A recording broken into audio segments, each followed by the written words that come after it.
So ayan guys, may internet na tayo. Pag-play natin yung latest video na ginawa natin. So ayan. Ngayon try natin speed test kung gaano kabilis yung ating free internet na nakuha.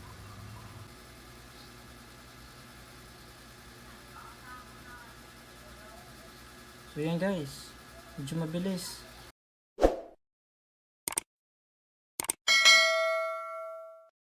Hello guys, ngayon ituturo ko sa inyo kung paano tayo maka-access ng free internet gamit ang APN. So yung APN na isa-set up natin ngayon ay para sa mga smart users lang. So ngayon, yung phone ko dito, gamit ko yung Samsung na Android phone and wala itong data ngayon, yung SIM 1, I mean yung SIM 2. So SIM 2 yung naka-activate ngayon. So pupunta ko dito sa settings ng phone ko. Ayan, settings, then connection, then mobile networks. Okay.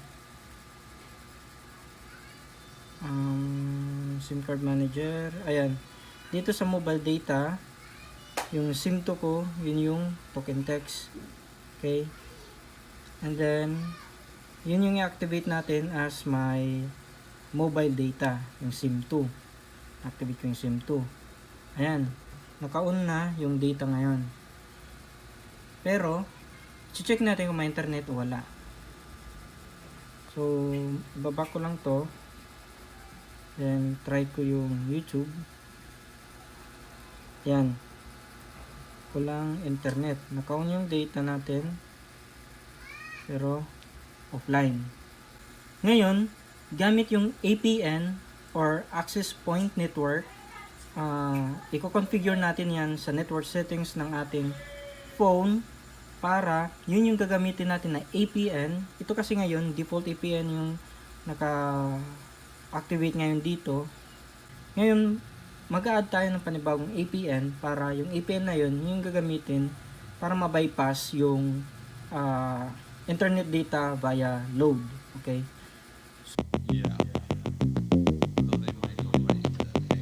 Bali, iba-iba yung settings ng mga phone.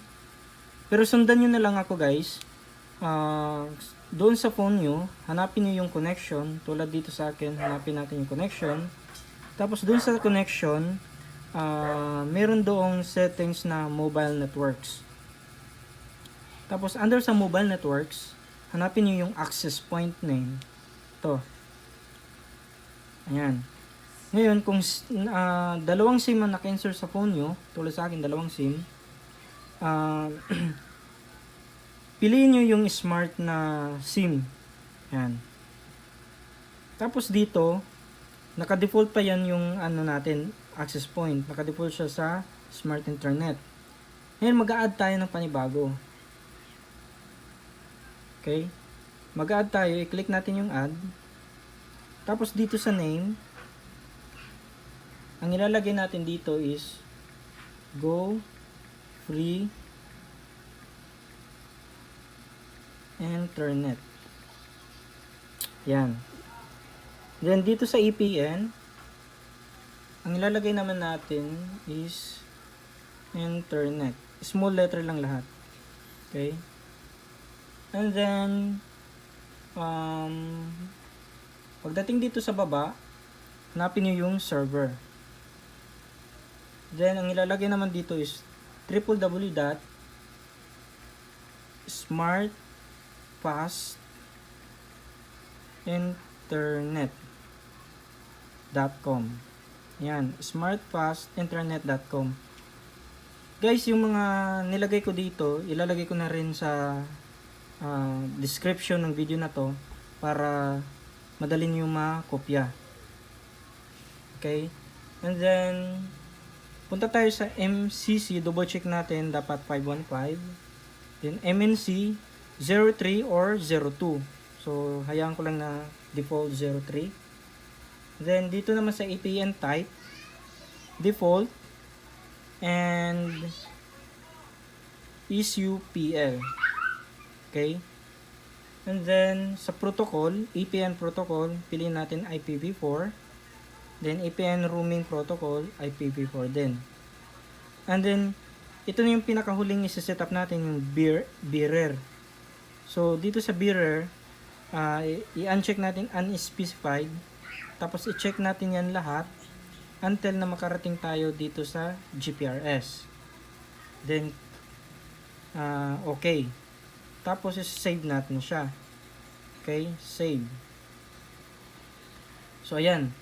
Ngayon guys, pipiliin natin yung Go Free Internet natin. Tapos i-off ko yung data muna. And then airplane mode muna natin.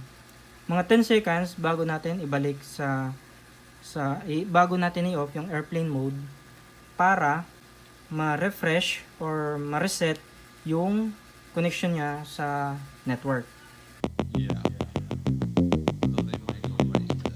So ngayon guys, after 10 seconds, i-off na natin yung airplane mode. Okay? And then i-sure muna natin ulit kung tama ba yung APN na pinili natin na sinit up natin kanina. Mobile networks, then access point, SIM2, ayan, ito yung Go Free Internet na ginawa natin. Okay, so ito yung mga setup natin. Go Free Internet, server, smartfastinternet.com, ayan, then IPv4, then yung bearer, lahat ng options, lahat i-check natin from LTE up to GPRS. Okay, so ayan, exit ko lang. Ngayon, since yun na yung naka-select, yun na natin yung data. Yan, una yung data natin. Ngayon, i-check natin yung kung may internet na tayo. Click natin yung YouTube.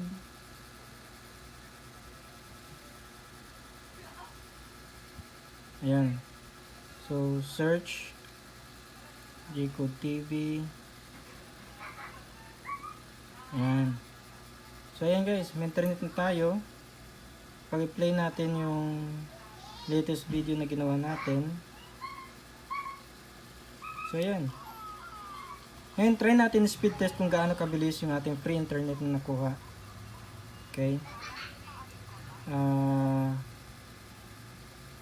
May speed test ba ako dito? Ayan. Speed test.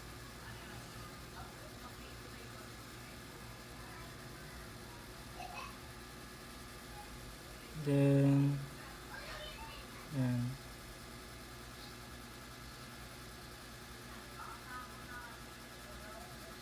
So, yan guys. Medyo mabilis. Take note guys, yung EPN na sinit up natin, nakadepende yan sa lugar.